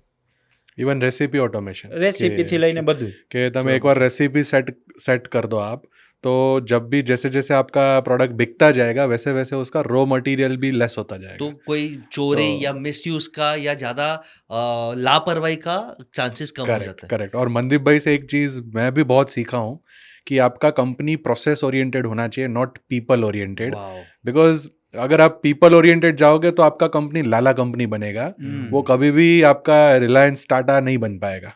आपको प्रोसेस ओरिएंटेशन से अगर आप जाओगे तो आपका कंपनी हमेशा वो एक जो आपका रोड मैप है, जो प्लानिंग है, जो विजन है, वहां तक चला जाएगा. I think it's a best example of people and process. Yes, people को राइट विजन दो, जी. बट पीपल को दायरे में रखने के लिए सिस्टम प्रोसेस Correct. चाहिए. और रिटेल में मनदीप भाई 3 चीज सबसे इंपॉर्टेंट होता है. एक है कस्टमर का डेटा, कि कस्टमर कितना फ्रीक्वेंटली आ रहा है. हम कहते हैं उसको RFC एनालिसिस. ये मेरा एक फॉर्मूला है. जी. कस्टमर रिसेंसी यानी लास्ट कब आया, फ्रीक्वेंसी यानी साल में कितनी बार आता है, और C यानी हर बार आता तो कैश बिल कितने का करता है, बिल साइज कितना है. ये RFC बिना कोई ढंग का सिंपल सॉफ्टवेयर अगर आप नहीं निकालते, रिटेल में धंधा नहीं कर सकते. जी. धंधा करना है तो RFC एनालिसिस आप निकाल लो. पॉइंट नंबर 2, इन्वेंट्री भगवान है. ज्यादा इन्वेंट्री तो भी पॉइजन, कम इन्वेंट्री तो भी पॉइजन, इन्वेंट्री का मिसयूज तो भी पॉइजन, वो आपके सॉफ्टवेयर में मिलता है. और थर्ड, अल्टीमेटली लक्ष्मी माँ हमें हिसाब चाहिए, कितना लॉस हुआ, कितना खर्चा हुआ, तो हर स्टोर वाइज वो देखना, क्योंकि वो हिसाब से हम कोई स्टोर मैनेजर को ज्यादा बोनस इंसेंटिव दे सकते हैं. तो ये वैसे ही ERP से आपको मिला. और फिर जैसे आप बड़े होते गए तो ये और एक माइंडसेट है. सर आपसे एक चीज मैं खुद इंस्पायर हो रहा हूँ, लोगों को बोल रहा हूँ, आप इन्वेस्ट करने में डरते नहीं हो. भाई धंधा है, इससे ही कमा रहे हैं तो इसको हम दे. आपने मशीन्स में इन्वेस्ट किया, क्योंकि फूड मशीन्स में इन्वेस्ट लोग करते नहीं है. आपने एक्सपांशन में इन्वेस्ट किया, टीम में इन्वेस्ट किया. आपने ERP लिया, इसको कस्टमाइज भी किया. कस्टमाइजेशन महंगा रहता है compare to standard ERP, but उसका फायदा हुआ रहेगा. कस्टमाइज क्यों किया और क्या फायदा हुआ वो बताइए प्लीज. રિક્વાયરમેન્ટ બસેશભાઈ એવી હતી જી. કે ધર્મેન્દ્રભાઈ મને મળવા આવ્યા, હા. મને કે અમારું આ સોફ્ટવેર છે. हाँ. હું કહું, ભાઈ આ તમારું સોફ્ટવેર તો અમારે ના હાલે, એટલે પ્રકારની રિક્વાયરમેન્ટ છે, તો મને કે આપણે તો કસ્ટમાઇઝ કરી ગયા. हाँ. તો હું કહું, આ મને કસ્ટમાઇઝ કરીને દ્યો, हाँ. બરોબર, हाँ. પૈસાની ચિંતા ના કરતા. પછી તો ધર્મેન્દ્રભાઈ ફોર્મમાં આવી જાય. ये तो एम को હા, એને કહી દીધું, બેઠા પૂછો, લાઈવ છે બધું. ये एक लेसन है, प्लीज लाइफ में बोलना मत अपने वेंडर्स को कि पैसा की चिंता मत करो. હા, મને રિઝલ્ટ આપવું પડશે, હું કહું 100%. બરોબર, તો એ કે તમે છોડો, એ હવે મારી જવાબદારી. Wow. એ તો આજ વરદી થયા લાગ્યા છે બે ભાઈઓ, આખી ટીમ એની. यस. नहीं, मतलब- एक मैं खुद धर्मेंद्र भाई का सॉफ्टवेयर यूज करता हूँ. हमने भी कुछ कस्टमाइजेशन करा है, क्योंकि कोई भी सॉफ्टवेयर स्टैंडर्डाइज आपके बिजनेस को 100% फिट हो ही नहीं सकता. टैली जैसा टैली भी 100% फिट नहीं होता, वो तो अपन को सालों से आदत हो गई है. હમ तो छोटा मोटा, बट इनका एक जो एटीट्यूड है, नेचर है, बहुत अच्छा है. और मैं यही चूज करता हूँ. आप वैसी लो या और कोई सॉफ्टवेयर लो, आप हमेशा ये देखो कि क्या उनका टीम अवेलेबल है ट्रेनिंग के लिए, कस्टमाइजेशन के लिए, सपोर्ट करने के लिए. क्योंकि सॉफ्टवेयर इज लाइक अ शादी. एक बार सॉफ्टवेयर डाला, उसमें आइटम मास्टर्स बनाए, डेटा डाला, टीम को ट्रेन किया, फिर सॉफ्टवेयर चेंज करने में नानी याद आ जाती है. True. तो राइट शादी करो. तो मैं बोलता हूँ आप मार्केट में जितने सबका आप डेमो लो. मैंने भी काफी लोग का लिया, इनसे बहुत महंगा भी लिया, इनसे बहुत सस्ता भी लिया. जी. बट जहाँ पे मुझे लगता है कि एक अच्छा एटीट्यूड है, एथिक्स है, वहाँ पे वी आर मोर कंफर्टेबल. बाकी सॉफ्टवेयर भी अच्छे थे. तो वैसे सॉफ्टवेयर के कारण सबसे बिगेस्ट फायदा क्या हुआ आपको? एक फायदा કોઈ એક ફાયદો તો ઘણા બધા ફાયદા થયા છે. कौन है? चलो 5 फायदा कौन અ, से? શું છે આપણે ભાઈ મેનેજમેન્ટની દ્રષ્ટિએથી, પછી હિસાબની, બધું ઘણું બધું ફાયદો થયો. हिसाब मिल गया आपको. 100%. यस. બરોબર, બધું મળી હિસાબ ગયું. લીધો. અને એ પાછું એક પેજ ઉપર, एक पेज ઓફિસમાં બેઠા બેઠા કે ભાઈ મારે આ વસ્તુ એટલી મહિને કેટલામાં પડી, મને કેટલી વેચાણી, એમાં પ્રોફિટ રેશિયો શું હતો, બનાવવા પાછળ કેટલો ખર્ચો લાગ્યો, જે પણ ગણો એ. सर ये आपको देख के मनदीप भाई, मैं अगर कभी भी बुक लिखूंगा 50 इंस्पायरिंग एंटरप्रेन्योर्स, आपका एक नाम रहेगा उसमें. उसका रीजन है सर, मैं बार बार बोल रहा हूँ, बहुत रिस्पेक्ट से. कोई पीछे खड़ा नहीं था, ऊपर वाला ही था. सीने में विश्वास था. 12वीं फेल, इंग्लिश नहीं आता, कुछ नहीं, तो भी आप बिजनेस पे एक लेवल पे आके आपने वो किया जो 95% एंटरप्रेन्योर्स नहीं कर सकते. वो क्या है? आप ऑपरेशंस में नहीं रहे. आपने अपना दिमाग लगाया कि आपने जैसे बोला ना कि बसेश भाई, और बसेश भाई जैसे लोगों से मिलो, उनसे सीखो, मार्केट में क्या सॉफ्टवेयर आ रहा है, क्या हार्डवेयर आ रहा है, वो इंप्लीमेंट करो.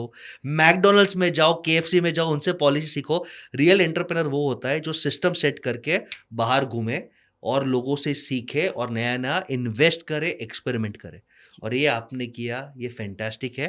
हम लास्ट सेक्शन में जाते हैं सर, क्योंकि मुझे जानना है कि आपके माइंडसेट में ऐसा क्या अंदर सिस्टम है जो आपको इतना पावरफुल बनाता है मनदीप भाई। एक, आजकल हमारे बहुत सारे एंटरप्रेन्योर्स एस्ट्रोलॉजी, वास्तु और विधि में बहुत मानते हैं, तो आप कितना मानते हो एस्ट्रोलॉजी, ग्रह, विधि, वास्तु में? બિલકુલ નહીં. बहुत बढ़िया, એમાં ક્યાં ભગવાન આપણે કીધું માનો એમ. वाह। બરોબર, મહેનત કરો, મહેનત ઉપર માનો. यानी कर्म कर, दुआई कर, चीटिंग मत करो, कर्म करो, दुआई हाँ। करो, ऊपर वाला रगड़ेगा। 2.5 साल फेरी चला है, बट હમ. आज अच्छा है और आगे भी बहुत अच्छा है, ऐसे हम दुआ करते हैं। सेकंड सर, आपका सबसे फेवरेट लीडर कौन है? किस से आप सीखते हो? तो 3-4 जन जिनको आप यूट्यूब पे या मिल के सीखते हो, जैसे आपने सवजी भाई ढोलकिया बोला, वो पूरे फैमिली से बहुत सीखने को हमें मिलता है। और किस से आप सीखते हो? એ બસ સૌજીભાઈ ધોળકિયાનું હું આખો દી કયા ક્યારેક નવરો ને સાંભળતું હોય કે ભાઈ આ વ્યક્તિ શું કરે એવું આપણે કરો. बस, બરોબર, એને અમુક જે ડિસિઝન એને લાઈફમાં લીધા છે, દાખલા તરીકે સૌજીભાઈના એક ડિસિઝન ઉપરથી મેં કેવું મારા ધંધામાં ડિસિઝન લીધું. कौन प्लीज? ગુજરાતી લોકોને ગાંઠિયામાં ખબર પડે, બાકી ગુજરાત બહાર તમે નીકળી જાવ એટલે ગાંઠિયા કોકને કહો તો ખબર ના પડે. એના માટે હું ફાફડા, फाफड़ा, બરોબર, જલેબી ગાંઠિયામાં ફાફડા, હા. એને હજી બહુ ટપો Yes. નથી પડતો, यस બરોબર, બાકી એને ફાફડા કહો તો ખબર પડી જાય. यस, છેલ્લા લગભગ આ કોરોના આવ્યો ત્યારથી મેં મારી દુકાનમાં દશેરામાં 3-4 દિવસ હું ફાફડા નથી વેચતો. અગર વિચાર કરો દશેરામાં ફાફડા માટે કેવડી લાઈન હોય દરેક દુકાનમાં. હું છેલ્લા 4-5 વર્ષ થયા ફાફડા દશેરા ઉપર 4 દી બંધ કરી દઉં, बंद करे नको। બંધ કરી દઉં. જેનો લાખો રૂપિયાનો ધંધો હોય, સ્ટોલ નાખીને રોડ ઉપર બેઠો હોય, એની જગ્યાએ હું બંધ કરી દઉં કે આ ભાઈ આપણે ફાફડા વેચવા જ નથી. કારણ તો કે લાઈન જ એવડી હોય, 50-100 જણાની લાઈન હોય, બરાબર, ક્વોલિટી મેન્ટેન ના થાય. આપણે ક્વોલિટીવાળું કામ કરીએ. वाह, પહેલા વર્ષે જ્યારે ફાફડા બંધ કર્યા, કોરોના પછી પબ્લિક ભેગી કરવાની આપણે કોર્પોરેશન ના પાડતા કોરોનાના કારણે, यस, એટલે પહેલા વર્ષે કસ્ટમર આવે ફાફડા લેવા કે ફાફડા નથી, તો કે ભાઈ કેમ નથી, તો કે ભાઈ આ પબ્લિક ભેગી કરવાની કોર્પોરેશને ના પાડી અને અમારે ક્વોલિટી મેન્ટેન નથી થતી, यस, બરોબર, સારું ખવડાવવાની આપણે ભાવના હોય, यस, एथिक्स बरोबर. क्लियर છે, હા, લાઈન ઊભી હોય એટલે જલ્દી જાડા ને ફાફડા આપવા એ વ્યાજબી નથી, વાહ. બરોબર. પહેલા વર્ષે બહુ ગ્રાહક બધા સંભળાવતા ગયા કે ભાઈ આમ ના હોય ને તમે આખું વરસ તો વેચો. ને બીજે વર્ષેથી વેસેસભાઈ ટ્રેન્ડ થઈ ગયો કે ભાઈ ઇસ્કોની તો ઇસ્કોન છે, બરોબર, એની દશેરા નથી ફાફડા ક્વોલિટી મેન્ટેન એ લોકો નથી કરી શકતા, એટલે લાખો રૂપિયાનો ધંધો જાતો કરે છે. આ એક મારું ડિસિઝન, મારું ઇસ્કોન ગાંઠિયાનું સ્ટેટસ બહુ ઊંચું લઈ ગયું. वाह मनदीप भाई, मैं 30 सेकंड बोलूंगा कि लालच और शॉर्ट टर्म आप अगर लालच छोड़ते हो और आप डिसिप्लिन एथिक्स के लिए कॉम्प्रोमाइज करते हो, टेम्परेरी नुकसान भी उठाते हो। હમ. लाखों का धंधा, हर आउटलेट का नुकसान उठाया, बट उससे जो गुडविल बना, आज कस्टमर आग बन करके हम्म. वो अपने 6 साल के बच्चे को भी गांठिया खिला सकता है कि यार इस्कॉन से आया है, पटेल साहब ने बनाया है, हम्म. आग बन करके खिलाओ। हम्म. ये गुडविल, ये क्या लेसन दिया है, फैंटास्टिक। यानी कोई मूर्ख ही होगा, मैं भी बोल रहा हूँ, हम्म. जो लाखों रुपए का ऐसे लक्ष्मी माँ आ रही है, बेटा लाख ले, और बोला हाँ. नहीं माँ मैं ये डिजर्व नहीं करता, और जब आपने वो उसको बोला कि मैं डिजर्व नहीं करता, तो लक्ष्मी माँ और आएगी और रहेगी, कुबेर देवता रहेंगे। क्या इंसाइट है सर, क्या इंसाइट है। अब मैं आप सवजी भाई ढोलकिया से आपने ये सीखा, आपने ये फाफड़े के इंसाइट्स दिए। अब लास्ट एक क्वेश्चन है, आप अपने आप को फ्रेश करने के लिए क्या करते हो? कितना दिन का घंटा काम करते हो? आपकी दिनचर्या क्या है? દિનચર્યામાં કઈ ફિક્સ ના હોય. हम्म, સવારે વહેલું ઉઠી જવાનું 6 વાગે. 6 बजे उठ जाते हो? हाँ. आज भी? હા હા, सर काफी लोग आपके लेवल पे आके 12 बजे उठते दोपहर को। ના પાછું બપોરનું તો સાંભળો રાજકોટ સિસ્ટમથી. हाँ बोलो, सॉरी।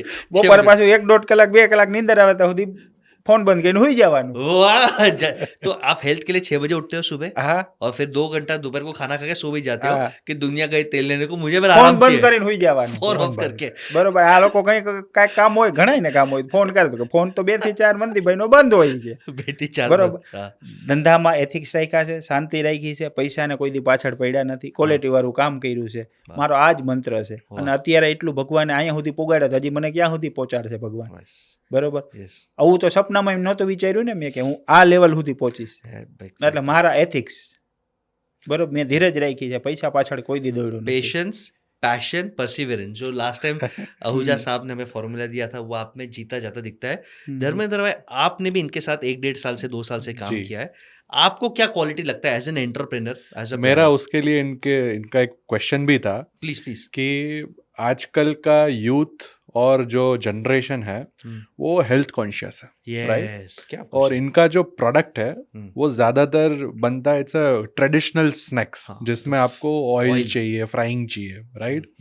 तो definitely I am a gathiya lover, मैं तो ये चीज़ें नहीं देखता हूँ, बट जो नया जनरेशन है वो उसे देखता है कि देखो, कितना ये हेल्थ कॉन्शियस है। है। ओके, तो मनदीप भाई मेरा इसमें आपसे एक ही क्वेश्चन है कि उसको आप कैसे कम्पीट करते हो, कि उस कस्टमर का माइंडसेट कैसे बनाते हो कि भाई ये चीज़ हेल्दी है, ये आप एज अ स्नैक्स यूज़ कर सकते हो और ये आपको आपके हेल्थ में कोई भी प्रॉब्लम क्रिएट नहीं करेगा, तो वो मेरे को थोड़ा सा समझना था। ઓકે, એમાં એવું છે ધર્મેન્દ્રભાઈ કે કોઈ પણ વ્યક્તિ હોય, કોઈ પણ રાજ્યનો હોય કે કોઈ પણ જિલ્લાનો હોય, ગુજરાતી હોય કે ગુજરાત બહારનો હોય, અત્યારે સમય પ્રમાણે તેલવાળું તળેલું ખાવું થોડું પબ્લિક કોરોના પછી ઇગ્નોર કરે છે, યસ યસ, બરાબર? Cholesterol, fats, cholesterol, calories, fat ને હા, તેલવાળું, હા, બરાબર? તો અમારી ઘણી એવી પણ પ્રોડક્ટ છે થેપલા ડીશ જેમાં 0% તેલ આવે, ઝીરો ઓઇલ, હા 0% હોય, બરાબર? બિંદાસ તમે ખાઈ શકો અને જમવા બરાબરનું થઈ જાય. હા, તો પણ એવું અમે પ્રોડક્ટ અમુકને બેલેન્સ કરી છે કે જેમાં તમારે કોલેસ્ટ્રોલ કે ફેટનો કે કોઈ પ્રોબ્લેમ ના રહે, अच्छा, બરાબર? તો આ તમે કીધું એનો तो एक જવાબ આ છે. बैकअप उन्होंने रखा है। हाँ, और सेकंड आई थिंक इनकी जो क्वालिटी यूज करते रहेंगे, जो तेल Okay. का या घी का या जो भी रॉ मटेरियल्स का, उससे भी एक हल्का इम्पैक्ट पड़ता है। तो आप ऐसे कुछ parameters day to day basis पे आइडेंटिफाई करते हो कि भाई ये जो मेरा ऑयल है वो अभी यूज़ के लिए लायक नहीं है, या फिर ये जो मेरा प्रोडक्ट है उसमें ये प्रॉब्लम है, ऐसा कुछ मेंटेन करते हो आपके अपने स्टोर्स पे? કરવું જ પડે નહીં તો દાજ્યું તેલ અમુક કલાકોથી વધારે વાપરી ના શકો તમે, અમુક ઓહ. કલાકોથી. તો હવે દિવસનું કહો છો, અમુક કલાકોથી કે 2, 2.5, 3 કલાક થઈ જાય એટલે એ તેલ નીકળી જાય. लोग तो सर हफ्ते हफ्ते भर तेल वापरते અમારે તો અલગ જ નિયમ છે, हैं। वाह, બરાબર? ये तब मैं आइडेंटिफाई कैसे आप करते हो, आप वो आइडेंटिफाई कैसे करते हैं? તેલ કેટલું દાજ્યું થઈ ગયું છે એ તમે મેન્યુઅલી જોવો તો મને ના ખબર પડે. એટલે Okay. એને ટીપીએસ માપવાનું મશીન આવે, ટોટલ પોલાર સિસ્ટમ, ओके, બરાબર? કોર્પોરેશનના ગાઈડલાઈન મુજબ અમારે એથી વધારે ટીપીએસ વધી જાય તો એ તેલ અમારે નીકાળી દેવું પડે, डिस्कार्ड, બરાબર? ટીપીએસ મશીન રાખ્યા છે. એવી હા. દરેક વસ્તુને ઓલું કરવા માટે દરેક વસ્તુ માટે એક એક અલગ અલગ એસઓપી એથિક્સ છે. Guidelines Okay. બહુ હા. સ્ટ્રોંગ તમે ફોલો કર્યા છે.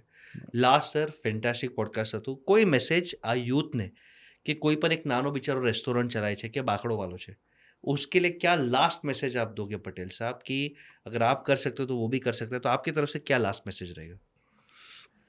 હું જ્યારે અમદાવાદમાં આવ્યો ને ત્યારે ઇસ્કોન મંદિર પાસે આવ્યો ને તો અમારી બાજુ મેકડી હતું. મેકડીના બાકડે ઓલા બાપા બેઠા હોય મેકડોનાલ્ડ. ત્યાં તો આપણે કંઈ ખબર ના પડતી હોય, આગળ બાગડા ઉપર हाँ हाँ મેકડોનાલ્ડ પોતે જ છે ને ઈ. પછી આ ભાઈ કોણ બેઠું છે અહીં બાકડે, આ એનું કંઈ કહી છે મેન કે એ કંઈ, ત્યાં તો એટલો બધો કંઈક યુટ્યુબનો જમાનો નહોતો ને ભણેલા અને આપણે એવું કંઈ જાય. પછી ધીરે ધીરે જાણ્યું કે આ ચાલુ કરવાના આ ભાઈ, એનું એક સૂત્ર હતું, બરાબર? કે તમે ક્વોલિટી કેવી પણ આપો પણ એકધારી આપો, જે પણ ક્વોલિટી આપો એને એકધારી આપો, બરાબર? એનાથી પબ્લિકને મનોવૈજ્ઞાનિક રીતે તમારી ક્વોલિટી પ્રત્યે આકર્ષણ ઊભું થાય અને કાયમ માટે એ પબ્લિક તમારી દીવાની થઈ જાય. આ એ વસ્તુને હું એટલા વર્ષથી, અમારી લારી હતી ત્યારથી હું એ વસ્તુને પકડી રાખી છે. બીજું કે થોડીક ધીરજ રાખો અને મહેનતમાં પાછળ ના પડો, બરાબર? ગમે એટલી ભયંકર પરિસ્થિતિ આવશે તમને 100% સફળતા મળશે મળશે ને મળશે. આ મારો જીવનનો નિયમ છે. વાહ, બ્યુટીફુલ. અમે અત્યારે ભગવાનની કૃપા સારું થઈ ગયું એટલે બધી સારી સારી વાતો કરે, પણ અમે જીવનમાં 1-2 વખત ફેલ થયા છીએ. તો એમાંથી કેમ નીકળ્યા? સક્સેસ જવું એના કરતાં ફેલ થઈ ગયા પછી એમાંથી નીકળવું ને એ બહુ અઘરું છે. એ અમે શીખી લીધું છે. હાર ન માની. હા, બરોબર. હવે ત્યારે તો જુવાનીનો જોશ જ એવો હતો, 2008માં હું આવ્યો ત્યારે તો બધું આપણે હાલતું પણ પછી એક સમય એવો હતો કે સફળતા સારી એવી મળી ગઈ, બધું થઈ ગયું, ધનરાશિ સારી એવી ભેગી થઈ ગઈ. પછી અમુક એવી વસ્તુ કરી અમે, બરોબર, અલગ, એમાં અમને નિષ્ફળતા મળી, એમાંથી અમે બહાર નીકળ્યા અને ઘણું શીખીને બહાર નીકળ્યા. ધીરજ રાખી અને ભગવાન ઉપર વિશ્વાસ રાખ્યો, આમાંથી હવે બહાર કાઢો, ભગવાને કાઢી દીધા અને અત્યારે તમારી અમે આ લાઈવ इंटरव्यू આપી છે. वाह, अच्छा। धर्मेंद्र भाई, ये पूरे पॉडकास्ट से आपके क्या इंसाइट्स थे और फिर मैं कंप्लीट करूंगा। जैसे हमेशा ये जो 3 P's वाला जो फैक्टर है वो इनमें भर भर के दिख रहा है। पेशेंस और परसिस्टेंस, ये 3 चीज़ें इन्होंने अच्छे से इम्प्लीमेंट की है, बहुत अच्छे से सीखे हैं। आई थिंक ये यूथ के लिए और जो ये बिजनेस कर रहे हैं उनके लिए बहुत बड़ा अच्छा पॉडकास्ट है, बहुत अच्छा लर्निंग है। एंड आई थिंक मनदीप भाई सिर्फ एक बिजनेस नहीं, वो एक स्टोरी है जो सौराष्ट्र से, गुजरात से या छोटे बिजनेसेस से जो आके बड़े सिटी में काम कर रहे हैं उनके लिए पूरा एक स्टोरी है वो। एक रोल मॉडल है। मैंने खुद आज आपसे बात करके बहुत सीखा है। और मैं कंक्लूड करने से पहले एक रिक्वेस्ट करूंगा, ये पॉडकास्ट आप देखो, प्लीज शेयर करो कि लोगों को पता चले कि स्ट्रगल से अब आगे बढ़ सकते हैं। और ये पॉडकास्ट में जो भी कमेंट करेगा, love you Basesh sir, love you वैसी, ये कोई भी कमेंट करेगा, या लव यू इस्कॉन घाटिया, और ये आप कोई भी इस्कॉन घाटिया के आउटलेट पे दिखा दोगे तो वहां पे इनको बिना पूछे पटेल साहब को मैं आपको बोलता हूँ कि आपको घाटिया फ्री मिलेगा। सर आप कंफर्म कर दो। હા હા પાકું, अरे क्या दिल बड़ा, એમાં કઈ ઘટે, જીવ મોટો હોય તો હાલ क्या તો હોય ને बात है। આપણું। तो आप कमेंट करो, 2 बार कमेंट करो, 3 बार कमेंट करो, आप जाओ इनके आउटलेट्स पे जाओ और घाटे एंजॉय करो, मजा की लाइफ है। दोस्तों कंक्लूड करते, इमेजिन करो 0 रुपीस, 12वीं फेल एक लड़का अपने गांव को छोड़ के आता है एक बड़े शहर में, अहमदाबाद में, पैसे खत्म हो गए, उधारी लेता है 10,000 रुपया, एक लारी एक रेकड़ी डालता है, वहां पे ही सोता है, वहां पे ही धंधा करता है। पुलिस, म्युनिसिपैलिटी, सबका स्ट्रेस करके धीरे धीरे 6 महीना रोड पे सोने के बाद फिर धीरे धीरे 2.5 साल स्ट्रगल करता है, पहला दुकान करता है, उसके बाद हर साल 1 दुकान, फिर हर साल 2 दुकान, आज 14 खुद के ओन आउटलेट्स है, 400 आदमी काम कर रहे हैं, 90% पुराने लोग हैं, खुद का ट्रेनिंग सेंटर है, मोटिवेशन खुद देते हैं, और उनका एक ही काम है, सबसे सीखना। अगर मैकडी, केएफसी पॉलिसी बना सकता है तो हम उनसे सीख के क्यों पॉलिसी नहीं बना सकते। और उन्होंने अपने टीम को यही सपना दिया कि ताज का शेफ अगर बढ़ सकता है तो तू भी बढ़ सकता है, अगर तू सिस्टम फॉलो करेगा तो तेरे बच्चे का भविष्य सुधरेगा। और आज इनका क्लियर सपना है 2030 तक आईपीओ, डेफिनेटली 30 से ज्यादा आउटलेट्स, 1000 आदमी को इनके साथ जोड़ना है, और सिंप्लिसिटी का, एथिक्स का, क्वालिटी कंट्रोल का भर भर के हमें इंसाइट्स दिया। पटेल साहब थैंक यू, आप बिजनेस विद बसेश और रीजन के राजा में आए। Thank you so much. Thank you so much.